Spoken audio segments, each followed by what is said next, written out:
हम्म। ठीक है। और बताओ वत्सल, बहुत कम है बस। क्या? नहीं नहीं यार, ये प्रोजेक्ट बस खत्म हो गया है, so okay, I think we are live. Hello and welcome guys. am I clearly audible? Hello, am I clearly audible? To me yes, I think we can Perfect, great, ask. right. So, guys, hello and welcome to this special webinar on cracking consulting interviews. I'm your host for the evening, Akshay Sirsalewala. I'm a 2020 IMK pass out with 3+ years of consulting experience across Deloitte, India, and BCG. I'm also a content creator on LinkedIn with almost 80K followers. So do follow me right now. This webinar, honestly, I'm very excited. Will be super fun, very informative. We'll try to answer all your doubts about consulting, from jobs available in the market, how to prepare, some dark secrets, etc. The keyword being we'll try to answer. Now, the fact is it's 1 hour, and 1 hour is not enough to answer everything. So we're also coming up with a consulting masterclass, which is starting on January 15th. Right, so that is more intensive, a proper 12-hour program where we will go much more in depth. We'll focus on all relevant consulting frameworks, solve 10 to 15 cases together in class. So you don't fumble when you will be in the interview. Anyways, enough about that. For more details, do check out the link in the chat. Uh, and hoping to see all of you there. Now, today we have a very, very special guest with us. I've known Vatsal since 2019, since 4+ years. One of the smartest and friendliest mentors you will come across. So, guys, let's welcome Vatsal. Vatsal, please introduce yourself to the audience. Yes, thank you so much. Thank you so much, Akshay. And inside I am. I think the privilege is all mine to host another webinar with you. And just to talk about myself, so I have a consulting experience of now 2 years with Deloitte. I am also a chartered accountant, as Akshay is, and I completed my graduation from IMK in 2021. So he's my senior in college. And long story short, I think we connected on Quora in 2019 when I was deciding my college, how to pursue IMK, what to do in CV, because as all chartered accountants know, their CV is just studies, nothing else. So that's how we started. And one more thing, I think I was not able to convert IIM Ahmedabad interview, so I was sad, but I think that was the best decision which happened. So I joined IMK, and 2 years later, the journey has been quite enriching. So the privilege is all mine, Akshay. Thank you so much for this webinar, and about the masterclass that you are having. I think I will also like to be a part of that. So do count me in. Thank you, Vatsal. And guys, we should give a shout out to Vatsal who is joining in from office. He will have to work after this. So thank you so much once again, Vatsal. Yeah. Great having you, and looking forward to this discussion. Yes. So we had submitted uh, a question. I mean, we have received multiple questions from the audience. So we'll also take them one by one. But let's first address the most basic question, right? Let's say someone has no idea about consulting, but yeah, consulting is very glamorous. Suppose consulting करना है. So just very simple question. Yeah, in your opinion, what is consulting, and what are the kind of opportunities which are available, with respect to consulting in the market? Okay. So basically, like how I see consulting is basically divided into three, four parts. Like who, if someone does not know, it's a very wide term. So it encompasses 4 or 5 modules. So what I am doing right now in Deloitte is basically, commercial due diligence and strategy projects. These are first two types. There are many, but I will talk about these two first. So basically, in commercial due diligence, what we generally do is, suppose a private equity firm or any other corporates wants to invest in a startup or other company. So they will come to us and ask how this company is doing, what is the market size of this company, how is this company performing in the industry, and if there is a business plan to be prepared to future to make projections, what are those. So these are generally some of the merger and acquisition, you can say, type of consulting. Then there are some strategy projects which come. So for example, one of the project that I did was that one of the company wants to acquire a bank, but they wanted to change the whole business of the plan of the bank. So how to go about it, which streams the bank should focus on. So these are typically some of the projects that I have handled and some of the consulting things which we have done, but this is just a drop in the ocean. I mean, then there are whole MBBs out there in the world, McKinsey, Bain, BCG, who you will talk much better in that. But what projects they do are very long term. Some of them may involve a technological change in the whole industry or in the whole company, which Accenture does really well. Then there are profit maximization projects. Like if a company is not able to maximize revenue, they might take help of the consulting firms to plug out the loopholes, or what are the things which they can do to make a turnaround. So it's a vast, I think, for someone who is a starter, it's a wide ocean to swim. I mean, you can take any one of the buckets and start your consulting. But even if you are 60, 65 years plus, I think there'll always be a gap that no, not some part of consulting is still left. Right. So I would summarize this in that way, that it's a very deep ocean, and there are pre-deal, post-deal, mergers, acquisitions, every part, and now it's all consulting. To be very honest. Right. Well said. Vatsal stressed more on the types of projects.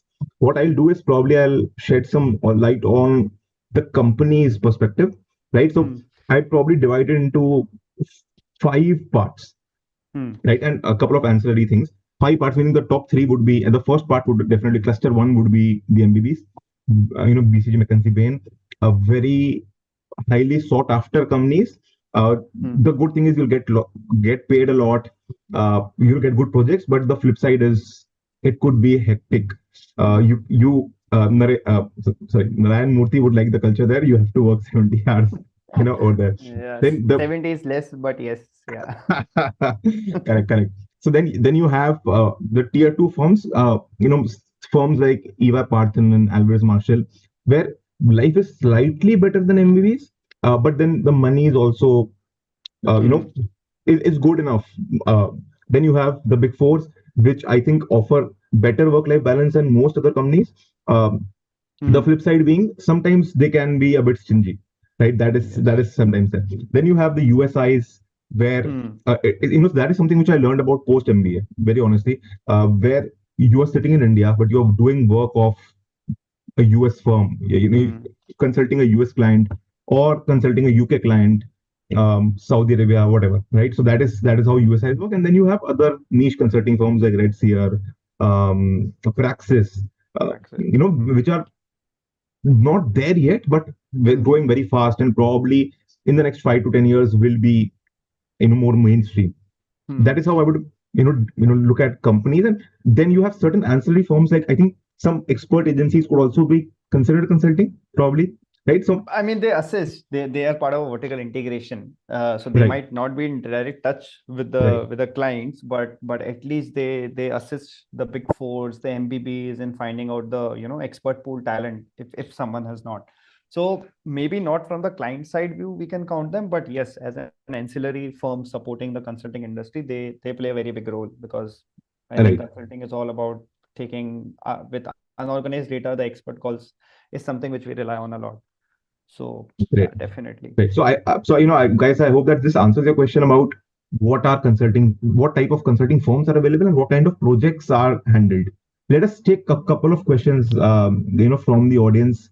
Very uh, typical questions, so to say that first, do you need an MBA, to get into consulting? Uh, do you need to do the certified management consulting course, right? We also Hmm. got a couple of questions uh, asking about if I want to do consulting and I'm pursuing chartered accountancy, do I need a rank to get into the top three, four? Hmm. But sir, what are your views on them? And then I'll probably answer. Yeah. So maybe starting with the last question, since we are more related to chartered accountancy. Honestly, in my view, yes, rank does hold a big factor. Whatever we have seen, and I think you will also agree that whoever has gone to mostly BCG, Bain, McKinsey, have not honestly seen, but they were mostly rankers, or they had a very stellar profile in terms of all first attempt clear. But then one of the thing is, even if you're a rank holder or stellar performance in group one, two combined first attempt, the interview process is still the same. So it is not that just because you have rank 1, 2, 3, top 50, the interview process is simple, or they will just take 1 or 2 rounds. No, because in during my articleship there was one person who got AIR 12, and he got a call from BCG, but he was not able to convert the interview process. So rank holds an important factor. I will not say solely it will decide your chances to go to MBB, but in my view, if you have a rank, you will get a call from Bain and BCG, but the interview process still remains the same. I mean, you will be competing with MBA persons from IIMs of the world, SPJs of the world. So they have done all that process in 2 years or during the summer placements in the college. So your competition is with them. So they are comparing a CA ranker with an MBA graduate who is well trained to do all this. So the process remains tough, but the CA rank gives you an edge. So I think for CA that would be my takeaway. Yeah, 100% agree with you. अब and CA की बात कर रहे हैं तो चलो MBA की बात भी कर लेते हैं. I'll give you a very interesting stat. Vatsal, from my batch in IMK, the top three, neither of them got into MBA, which is surprising, Mm, right? You would assume that the top three would easily get into, but the fact is that they got shortlist. But mm, conversion depends on the interview. Your rank will only take you to the yeah. interview. So the point being, will rank help? For sure, it will. Um, there's a good chance that if you are if you are not a ranker, chances of shortlist decrease. If you're not first attempt, it decreases further. But that being said, it will not guarantee you a place. There are 50 rankers, but out of them, I think probably only 10 or 12 are able to join MVP. Right. So Mm, that gives you a good idea of how difficult it is. Talking about MBA, once again, I don't think MBA is necessary. But then if I were to take a poll, probably out of 100 people in a top consulting firm like Deloitte or BCG, I would probably say out of 170 would be MBAs. yes. And then to be a part of the other 30, you need to be damn good. कि चलो ठीक है MBA नहीं है but यार CA में मचा है, या तो Mm, SRCC में mm, you've done very SRCC गए हो and वहाँ पे you have a good mm. CV, things like that. What are your views on that, Vasant? Would you Yes, agree? in fact, I'll give you a case and example from one of my friends from Ahmedabad shared that with me. So he said that in IIM Ahmedabad he had 6 or 5 CA rankers, and Hmm. one was a normal a CA profile, like no first attempt clear. Hmm. By normal I mean first attempt, because in IIM Ahmedabad their criteria is very strict, and also generally people who clear in first attempt or rankers are there in IIM Ahmedabad. So those 5 rankers did not get a shortlist from the MBB, but the normal person Seriously. got a shortlist. The Hmm. reason was he had some work experience in government projects. Right. So and these firms generally do government projects also on a big side, like McKinsey, I think is very much into government projects. Hmm. So they shortlisted him based on Hmm. his work experience.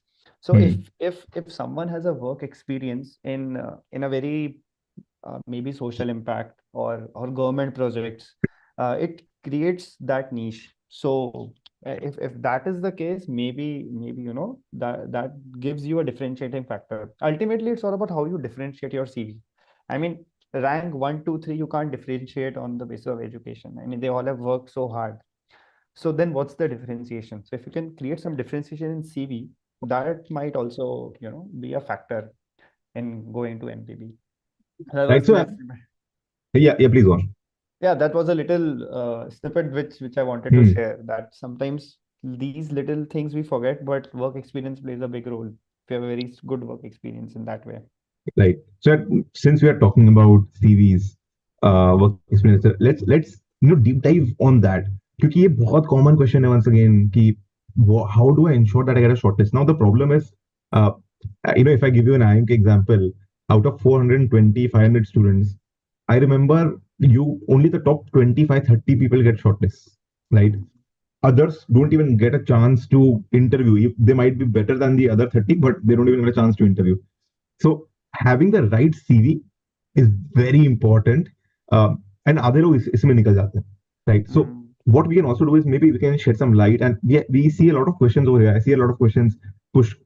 Uh, Pushkaraj has asked, I'm from a tier 3 engineering college. What is the best pathway? Someone has asked, is it possible to get into MBB with the 876 ACADS with a tier 1 MBA?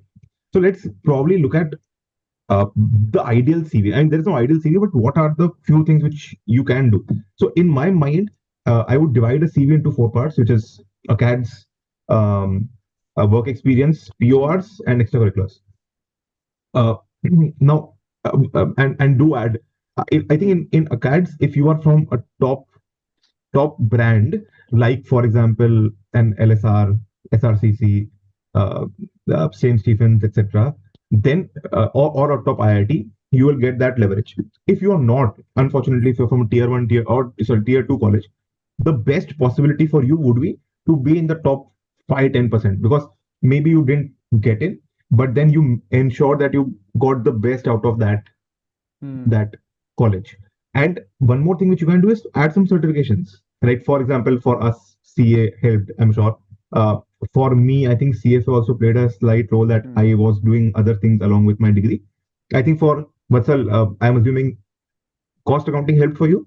What Uh, are your views? yeah, so in ACADS, so I did not have a CA rank. So how I would have differentiated my CV was based on, accumulating more of CA, like CS also I did CS, CW, but that was more from an examination point of view. I did not complete them as a degree.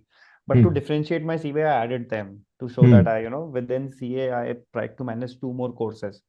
Professionally, it helped or not does not matter, but education wise, that factor was ticked. That okay, Right. the education wise. So if someone is from a tier 2 tier 3 college and they feel that tier 1 they could not get, then showcase your strengths by proving that in education within tier 2 tier 3 you were among the top percentile if you want to take that education sector. So for me, that played a role that I did CS and CWA. Hmm. And probably, if I recall, in college, I did not get a consulting role. I was in the finance role in Right. JP Morgan because that part was really held by CA. But Hmm. once you have JP Morgan in the CV with CACS, then it is slightly easier to get that call for consulting. Hmm. So then you pave the path for consulting, and thereafter it's the sky is the limit. So tier 3, tier 2, yes, it creates an if you're comparing with tier 1, obviously tier 1 have an edge, that is no doubt. But tier 2, tier 3, if you have good education and you can if you have some additional certifications which are value, I'm not talking about Google certificates or some certificates like Correct. that, Correct. but Correct. Correct. CFA, FRM, something to deviate from the technicalities of the engineering colleges, that will give them a push. Correct. Correct. Correct. And uh, so my view is that if you're doing a certification just for the sake of the certification, does Hmm. won't matter. But how certification could help is, it will help you gain those skills which will help you in the interview. Apart from certifications like CSCFA, which are Hmm. quite robust, which Yeah. require a lot of effort, if you do any certification which can be done in 1 week, 2 weeks, per month, one Yeah. month, don't think it will add a lot of value, but it will give you skills which will Hmm. help you in your interviews. And I Okay, think that answers that question which someone asked about the CMC certification. I mean, I'm not sure correct, how impactful that is or how much duration it had, or did it help correct.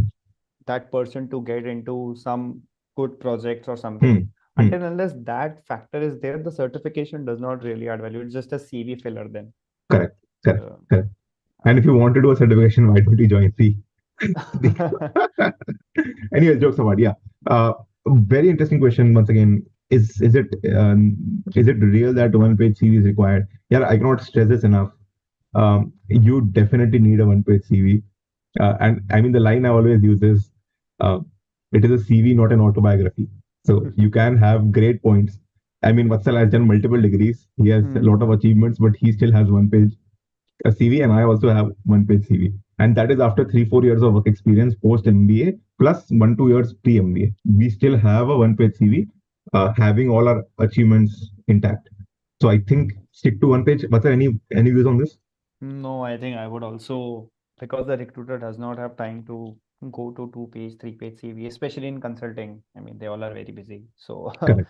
stick to one page, and they also want to be very brief and concise. So that gives you an edge. If you're that defines your personality if you have a one pager CV. So I think I will stick to that one pager And, approach. and I'll tell you what you can do is, so for example, for me and for Vatsal also, we did an articleship in what, 2012, 2013. Or any internships we have done, which are 2013, 2014, are they relevant now? They're not. Remove them. Or else, simple things like when I was during MBA, I had certain names of courses which I'm pursuing in my CV. Right, two lines were based on that. Now, are they relevant? No, so I've removed them. So as you Yeah. grow older, you realize that there are some points जो relevant नहीं है, हटाओ उनको. या फिर Hmm. my 10 score, is it relevant now? Maybe not. मतलब depends.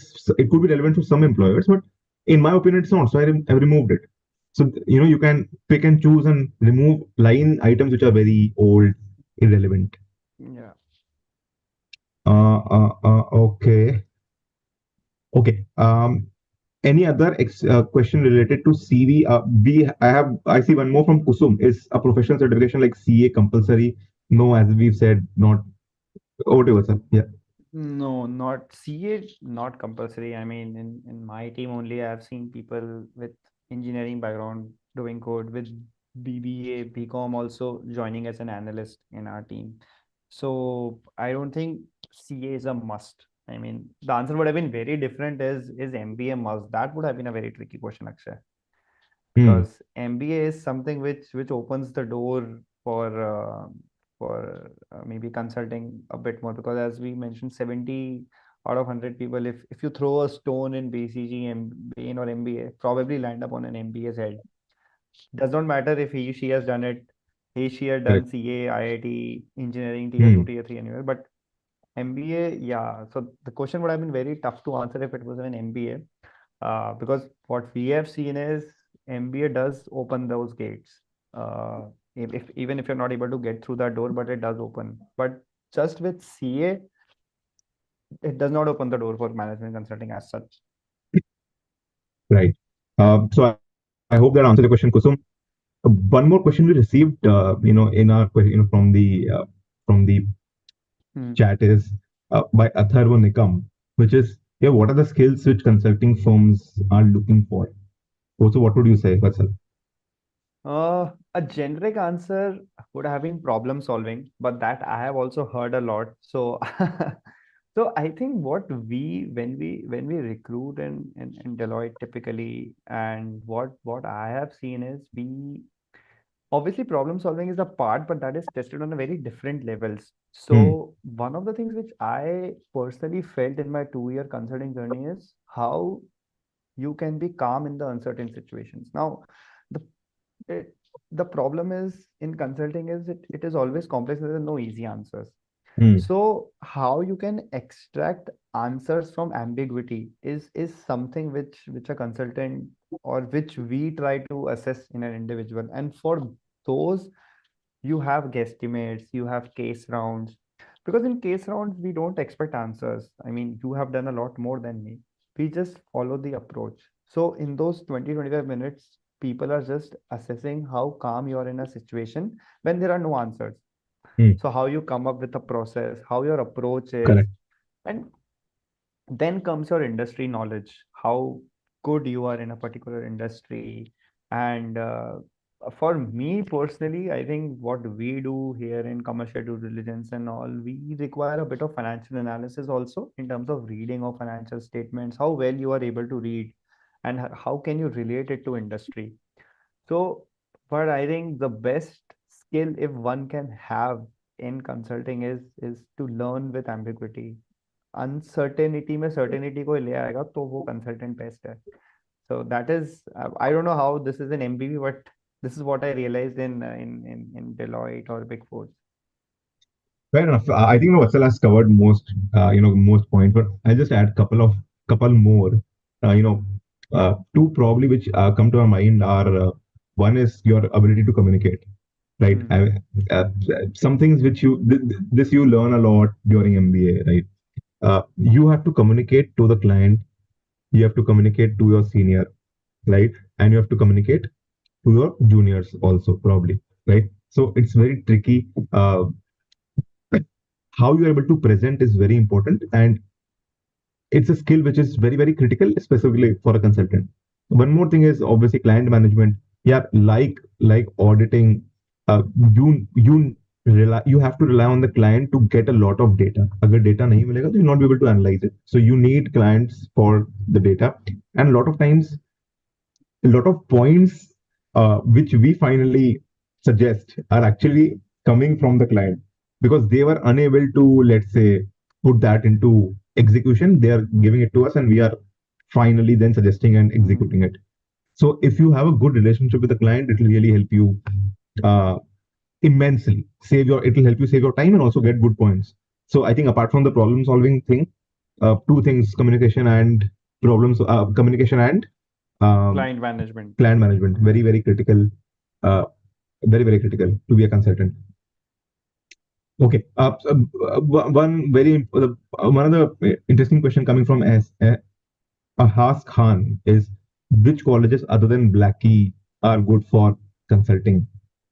Um, Hmm.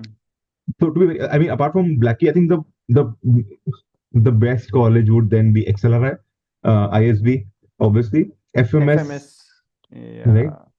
Hmm. Uh, MDI also has, I think, shortlist from there. Uh, but I uh, think I think people and colleges like NMIMS are also upcoming. I would say fairly. NMS, IIFT are also upcoming. Hmm. But I mean the ratio is less. But I mean one of our colleagues from Deloitte, Akshay, if you remember, he was from Correct. IIFT only. Correct. So Correct. he Correct. joined BCG. Correct. So I think up top 12 colleges, top 12, 15 colleges still there. They have shortlist till now, but they are very choosy. After Blackie, FMS, uh, you have IIFT, XLRI. Yeah. Apart from these nine colleges, they become choosy, I think. And very honestly, even in these 19 colleges, the ratio is very Skewed. skewed. Mm. So I think if in an ABC you probably have 50, 60 students going to to MBB Mm. in 1 year, but that would probably drop to 15 to 20 or 15 to 25 in KIA, FMS, etc. So uh, I think if you want front end consulting roles after the top 10, 12, life just becomes very, very difficult. Then the easier way to go about that is maybe you take some role, not in the top consulting firm, but maybe in a slightly lower firm, and then after a couple of years of experience, you switch to a better firm. What do you think? Yes, I think that route is generally preferred, and uh, I mean that has its own advantages and disadvantages. Disadvantage is that you have to take 1 or 2 year extra work experience in a tier two firm, then move to tier one. But that helps also because now you're grilled in an environment where you will find moving to a MBB a a simpler access, or you will be able to find it very manageable, like then directly jumping into an MBB. So that route is taken by a lot. I mean, from Deloitte only, we have seen a lot of people, Correct. shifting. So Deloitte, and I mean, from Big Fours, they have shifted. From tier two, they have shifted. And So and that is and that being said, we've also seen people shift from firms like from Red Seer to Deloitte. So I mean, it keeps on it keeps on happening. moving up the And chain. one Yeah. more thing is, I think once you work in a consulting firm for 3, 4 years, even if let's say you are not able to switch, you will see many of your colleagues have been able to switch, and if you are in good terms with them, they would probably refer you in. I think referral is Yeah. very important. Consulting is such a small field, यार मिला के क्या 10 firms है मिला के. So Yeah. I think a referral is very, very critical to Hmm. switch. Okay, guys. Let us move to different other questions. So let's tackle this $1 million question. That firstly, how is the interview process like, right? And how do you prepare for such interviews? Let's take the first one and then let's move to the second one. But if you can start with your experience, and then I'll probably add to that. Yeah. So I think what my experience was slightly different from what I had anticipated. So here, Hmm. when I was interviewed for this CDD strategy or slash consulting role, I was expecting more of a very, two, three estimates, then some case rounds, two, three case rounds, and then finally, the what you call the culture fit round. But for me, it was totally different. In fact, there were three rounds for me in Hmm. consulting. The first was with a director, and that was more of knowing what I do in my daily life and what my work experience has been in the previous firm. And I was not as any guesstimates, though I was prepared for that. But the interesting part was the second round, which happened. So there I was anticipating a case round or something like that. But the company tested me on two parts. One was my approach to how I build a business model, and then my approach in making storyline for a PowerPoint presentation. So to Hmm. give you, like, I was given one industry and one company in that. So suppose the sector was, I'm just taking an example. Suppose the Right. sector was EdTech, Right. technology, and I was given Byju's. So I had Hmm. to prepare a draft business model for Byju's for 5 years, how their revenue will grow, what Hmm. are the segments. So they did Hmm. not want any numbers, but they just wanted to check how deeply I can think for an EdTech company, what can be the revenue streams and everything. Hmm. And then I was made to make a storyline in a PPT for how is the EdTech sector. If there are investors and you have to pitch them the EdTech sector, what will you make? So Interesting. they tested me on two things. One was my approach in the financial business model, and one was my how will I make a pitch for EdTech sector Hmm. in India. Hmm. So that was a good 2 3 hours round where they Hmm. tested me on this, and that was a very, I mean, that was something very different from what I had anticipated, where I'll be given a case of 30 minutes and then I have to just do that case. So that was very different. That was my experience, but I think typically what I have observed or what I've seen with other people in consulting is they generally have maybe three, maybe four rounds. Right. Starting with a small guesstimates. Guesstimates are like, how many cups of coffees are drank in a day in India. Now estimate Hmm. that. Those Hmm. are some typical one or two guesstimates they test in the first round. Then obviously two, 3 rounds, for 2 or 3 rounds, they go for case rounds, Right. which typically involve 30 45 minutes case. So that can be an M&A, merger acquisition case, profitability case, cost case. And Hmm. then you go to the partner round, and sometimes even the partner asks you the case round. Hmm. And then Hmm. finally, so with my company, it was slightly different, which I feel was a very better approach to assess. Right. But a Hmm. typical consulting interview has 4 to 5 rounds consisting of guesstimates, then cases, then your culture fit, which comes at the end. So that has been my experience. But I think you can probably explain more. You have given more great interviews than me. No, no. So great points. I think Kusum asked that what are the hard skills which person should have. I think Vatsal mentioned both. I think in terms of hard skills, I think only two would be important, right? Excel and PPT. I think apart from that, no hard skills. Probably some financial knowledge, basic financial knowledge would be Financial modeling, if you know, that's a correct. big Correct. plus. I mean, Right. that is Right. something which is So, big so, plus. so, just to add to what Vatsal has said, I would say typically any consulting interview will have any consulting candidature, I mean, would have 3 or 4 rounds, right? Four, max five, not more than five, right? Typically, every round will be 45, 50 minutes. To break it down, I would say the first 5 minutes would be HR questions. Tell me something about yourself, strengths, weakness, maybe why this firm, etc. 5 to 10 max about these things. Then next 30 minutes would be a case or a guesstimate, and then the last 5 10 minutes once again would be they give you a chance to ask any question, etc. That is a typical consulting interview, and you will have 3 or 4 rounds, and most of the rounds will be asked cases once again. Then there are some companies like Deloitte, I think Accenture also does it, but I'm not sure, but where they will also ask you to make the PPT, Hmm. or a PPT or an Excel model. Yeah. But apart from that, I think that is how typical consulting interview is. So in that 50 minutes, they'll also check your motivation to join, and they'll also check your problem solving and communication skills.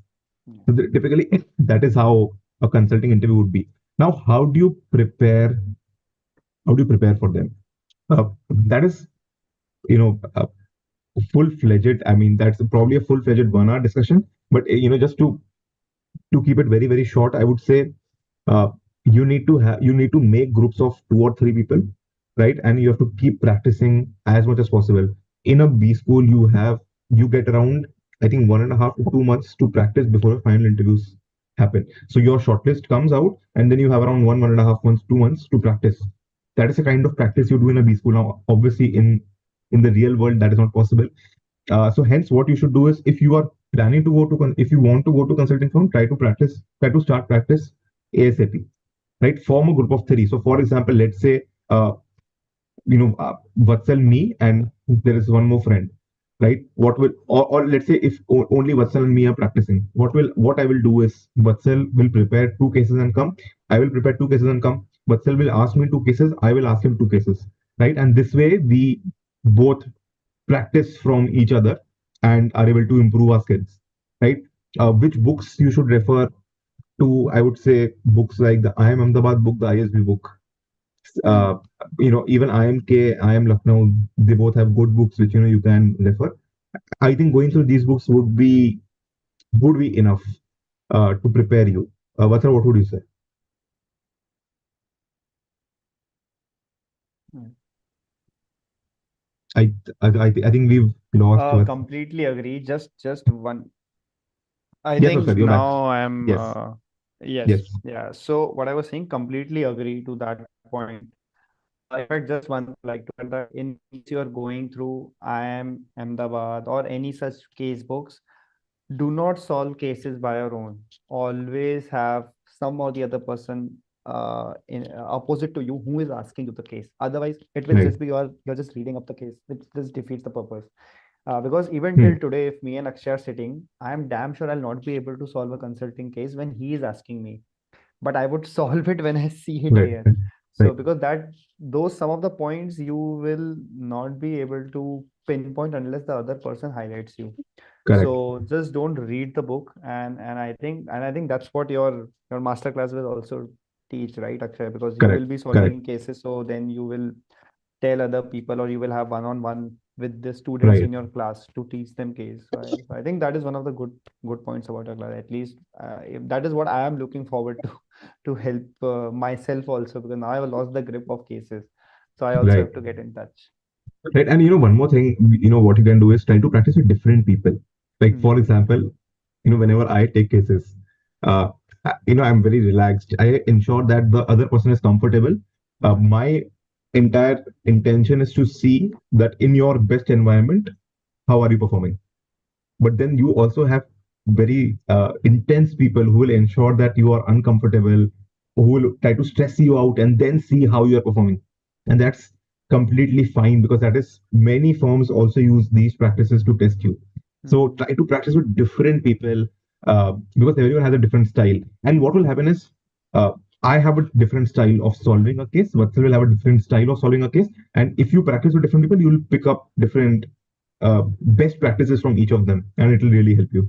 So yeah, I think, and practice as much as possible. I would say at least try to do 40-50 cases minimum before you are Hmm. going in front of the interviewer. And hence, having a good group of people is very important. We were lucky that we were in a B school, so we got that. But yeah, getting a good group is very important, which is also once again possible if you join Master Class. Yeah. Okay, great. One more interesting question, uh, and I'll take that up, is why are people jumping from MBBs to Big Four or Tier 2 consulting firms? And also, are there consulting firms that pay better than MBB?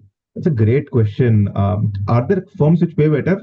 No, I don't think so. I mean, not to my knowledge at least. But no firms pay better, right? I think MBBs are I Typical consulting, I don't think, apart from Oliver Wyman, but I think then they pay better in Singapore, not here. correct, correct, I mean, correct, in India, if you have to pick out the best, only pay wise, then correct. MBB are the best. Yeah. Correct.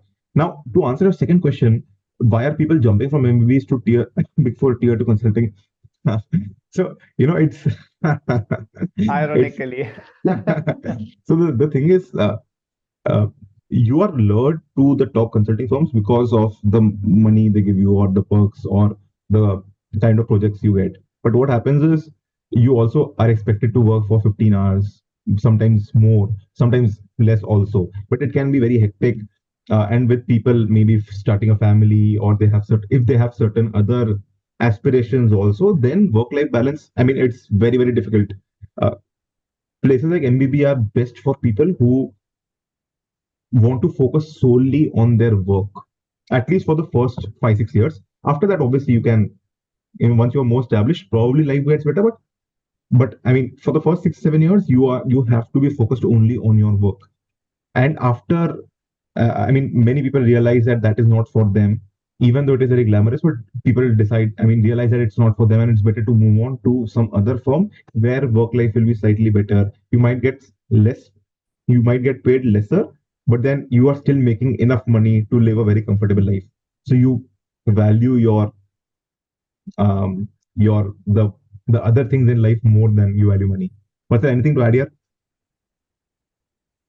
Yeah, and what trend I think what we have seen is these are, I think, the major valid points are covered by Akshay. One more thing which people might see is once you are in an MBB and you reach a certain position, maybe 3 levels, 4 levels above, then you can move to a tier two firm, not necessarily pick four, and get to a better position. So your position will increase. Maybe you become a partner in a tier two Correct. firm Hmm. rather than being a senior manager in an MBB. You become a partner here. So your role or your responsibilities get more, but then you have work life balance also, because you're not managing the big ticket size projects that MBB deals, but at least you're getting the better role and a work life balance. So that also some people do, that they can switch 2 3 jumps from in a tier 2 firm from MBB and then lay out their life ahead. And Vatsal, I'm sure there must be people like this in your batch also. But I remember in my batch, there were people who didn't even apply to the MBBS because they were like, "यार नहीं, हमें तो life का quality better चाहिए." So Yeah, to it's each to his or to her. to each their own. Yeah. Correct. Great. Okay. I think this was a great discussion. Let's move to. We have a couple of questions. Let us take them up. Yeah. Uh, okay. So yeah. So then someone has mentioned that ACN does that. Not sure. I think from my experience also, I think ACN does have better work-life balance. ACN meaning Accenture Capability Network. I think they have better work-life balance and they have good pay also. Probably a sweet spot. But then, It depends on I think team to team there, because some of my correct, friends correct, correct. are doing okay with work life balance, but some of the friends are not having work life balance. Pay is good, no doubt. They pay better than rest of the firms, but I think with capability network, I am still not sure if that qualifies for a front end consulting role or Correct, not. correct, correct, correct. So that is somehow some things which people might feel that you're not on the client side or execution side. But pay wise, work life balance side, they are better than MBB. But it should be capability network, Accenture ACN only. Accenture India Hmm. work life balance is almost similar to MBB. Right. Okay, so we have a question from Nader. I think we sort of answered this, but does it matter if I obtain an MSc in international business or MIM instead of an MBA? Does that hinder my chances of getting into consulting? I think it purely depends on which college you are doing it from, right? If they have a good alumni base who are already in good consulting firms, then even an MIM will not really hinder your chances. Was there any Hmm. points, any views on I this? mean, if those points do not qualify, like MSc, MIM are not able to get you into consulting roles, but if you can get into a tier two consulting, or you get into a particular sector. So, for example, if you see, I'm not sure how this works in MBB, but I'm sure it's the same way that you have industry-wise consulting practices. So, for example, there will be energy sector, specific team for energy sector. Then there'll be specific for consumers, Correct. for industrials, for Hmm. financial sector. So if you have worked in a financial sector, for example, if you have worked in banks or if you have worked in NBFCs, after that you have handled the PNL of a bank, you have launched new products, you are into strategy of a bank, then that work experience might take you to a consulting team also within the financial services sector. So it is not that just from your degree you will land up into MBBs or into consulting, but you can work in industry, get an industry's exposure, become industry expert, then move to consulting also. Because it's a sector-wise practice. So if you're fit in a particular sector, they'll be more than happy to take you because you are bringing that sector expertise in the team, which is very important. Correct. And I remember when I was in Deloitte specifically, uh, our director was a doctor, and one of the directors was a doctor, and he became a doctor उसके बाद pharma में obviously अच्छा knowledge था ही, तो consulting Hmm. में he was a good fit specifically for that. Even in BCG, you know what? There are also certain roles where you can join as an expert consultant. So let's say I remember in my team uh, there was an employee who had 8 or 9 years of proper retail experience, and she joined BCG as a consultant specifically for retail projects. So that is also one more Avenue. avenue which Yeah. you can explore. Hmm. Okay. Right. So let's take a couple other questions, and then let's get back to the questions which we had in mind. Yes, yes. So Kusum has asked, should undergrads try for analyst level roles, or should you go for consulting after MBA? Yeah, I think people don't have the luxury to go for consulting pre-MBA. Sometimes it becomes very difficult. If you can get into consulting pre-MBA, yeah, nothing Nothing like like it. it. Nothing. I remember when we used to shortlist CVs. We used to sometimes control F. So what happens is normally when you go for hiring in B schools, you get CV dumps in an Excel, right? You get Yeah. an Excel dump of all the CVs. And what I remember what we used to do was we used to put a filter in Big Four, BCG, McKinsey, Bain, A&M, etc., and then shortlist people. So if you have pre-MBA work except consulting experience, great. Nothing like it. And there's a good chance if you work for 2 3 years, you might not even need an MBA, right? I mean, Yeah, I mean, uh, pre-MBA, if you're getting into consulting, great. I mean, you take it and then do an MBA. That will sort your, I mean, correct, career-wide opportunities will be wide because if you're not doing, if you're just a fresher, then you might get into different fields. Then consulting is just one field out of it.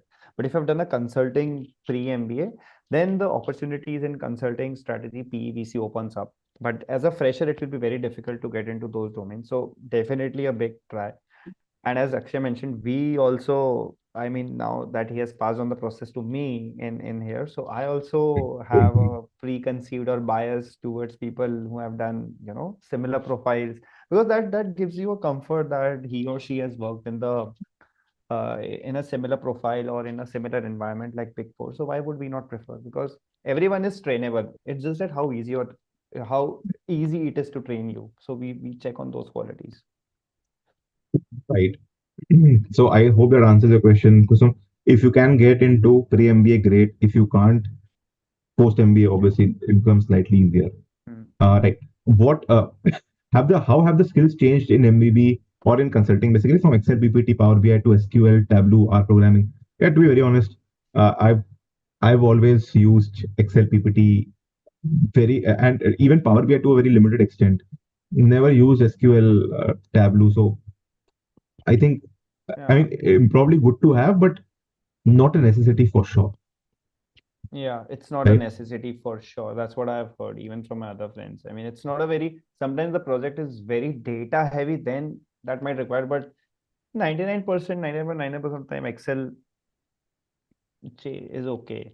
I mean, that's what, until unless you're going for a data analytics role, Hmm, uh, thing. It's not a very must to have, but it's great if you have a skill like that. I mean, that's fine, but it is right. not a must for a Correct. consulting role. Correct. Fair enough. Agree. Okay, Vasa, so let's come to our Hmm. our typical questions.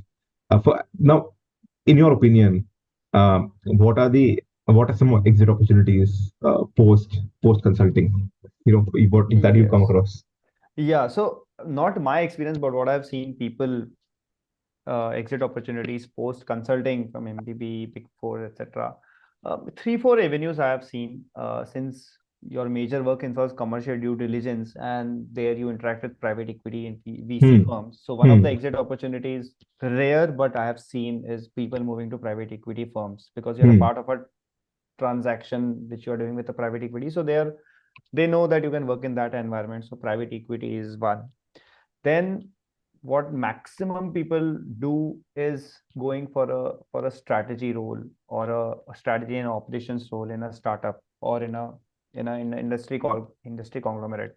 Hmm. Because you, when you are doing strategy or commercial due diligence or M&A projects, Hmm. you analyze the industry and companies thoroughly, Right. that project. So you Hmm. have a great insights on how a company is run, what people are doing, how people are thinking, and what is the business dhanda kya hai. And Hmm. that's what you ultimately end up doing in a strategy and operations kind of a role in an industry. And Hmm. recently one of our exits from Deloitte has joined the Adani Group's strategy office. Hmm. So yeah, so I mean, these are some of the brilliant opportunities that you get after consulting.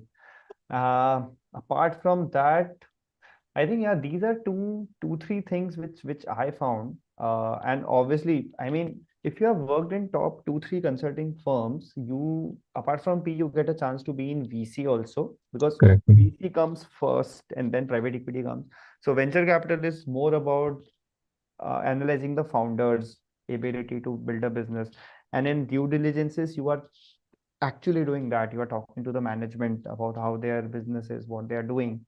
So you end up in VC roles, private equity roles, investor roles are also there. Then there is corporate development roles. So Amazon and all these big of the startups, and even when the funding was good, the small startups also had a corporate development team, which Hmm. majorly looks for small companies to buy out or to merge. So that Right. term is corporate development.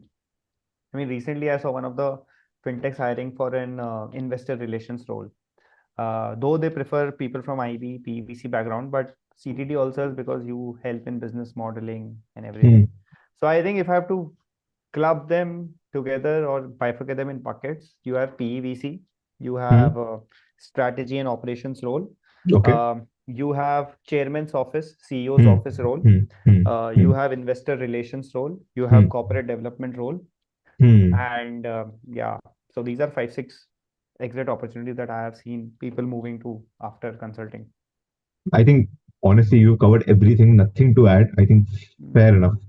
Thoroughly covered. Okay. Okay. Tejasvi has asked an interesting question. If you have consulting experience at your college consulting club, will it count? Will it count as experience? No. But can you sell it as a project in your CV? Yes. And if you have done good work and if you have some actionable insights, you can talk about it in the interview.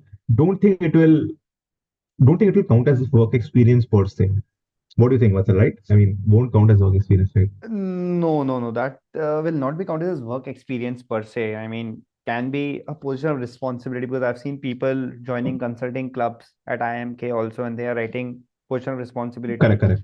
Uh, but again, when we scrutinize CV or when we select CVs, we would not take that as a factor to take that into consideration for our internship role.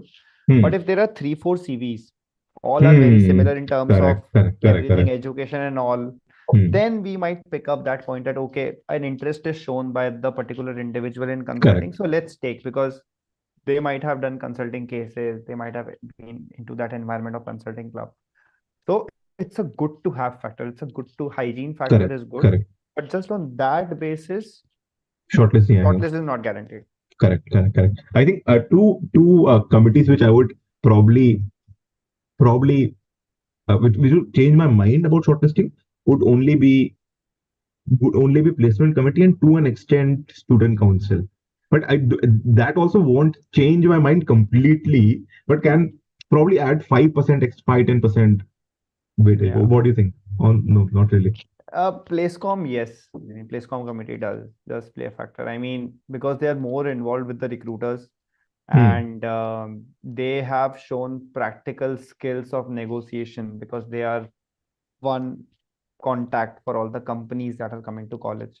So that adds that mind things with recruiters like Big Fours and MBBs, that Correct, it's correct. good to have they have demonstrated that knowledge of. So I think Placecom does play a role. I mean, if even if it is not counted by some people, but I think what we have seen practically is Placecom is counted. And I think the biggest factor would be that yeah, place they worked probably 14, 15 hours, 20 Yeah. hours. sleepless Don't sleep. nights. Yeah, they don't So sleep. कर लेंगे consulting में भी. Uh, ठीक है. Guys, so with that, last question, and a tricky question, controversial question. Yeah, what are the dark truths? So what we see. I mean, as an outsider, I remember what I saw about consulting is 5 star stays. Top management के साथ बातें कर रहे हैं. Client meetings, great hotels, traveling, everything is great. You're doing high quality work. But anything which you want to highlight so that at least the person knows that these are something which he or she should keep in mind before joining a consulting firm. Uh, I mean, if you talk about MBB, though I don't have experience of it, you will be a better person to answer. But what I have seen interacting with people and all, money and all is great. And in fact, Hmm. one should have, if they're able to, then they should have exposure to 1 or 2 years to see how industry works. But there are, I mean, it again, it depends on how a person treats it. But obviously, if you're not caring about your health, then it will have an impact because you're sitting for long hours. Correct. If you have a traveling project, you're leaving on Monday morning, coming on Friday night, Correct. sleepless night, Saturday, Hmm. Sunday only you will get. So there might be some health issues which might come up later. And Correct. I've personally seen some people taking recourse to medicine or that. Hmm. But that again depends on person's mindset. If you're someone who can juggle up the work with daily routine of exercise, then it's great. Correct. One of the things which I feel in consulting is people mainly have exposure to pre-deal work. Pre-deal, which means I say when you're doing a strategy project, uh, you will give the strategy to the team, but how that is executed Correct. till Correct. Correct. 2 3 years for the Hmm. company, you're not able to see that. Now that's where the crux lies. You can make 100-page PPT and say, okay, we have analyzed this. This is what you should do. This is what you should not do, but how it actually portrays from day one to day 100 by that company, that is the execution risk that the company carries. That's where all the firms are left behind. Hmm. So if you're really someone who is good in execution, like who is good with ground operations or who really wants to put Correct. everything for the company, Hmm. look for more execution roles, because Hmm. consulting, I think 70-80% is all about Correct. strategizing and pre-deal. Right. So these are some of the things which and third, which I am also learning in consulting, is living with uncertainty. I mean, Hmm. if you have leaves, like if you have planned leaves also Hmm. for 5 6 days, fortunately that instance has not come very frequent to me. But if you have planned leaves and if a project comes in between and you are in between, Hmm. you Hmm. might have to sacrifice some leaves. So that is the Correct. uncertainty, because client can demand anything.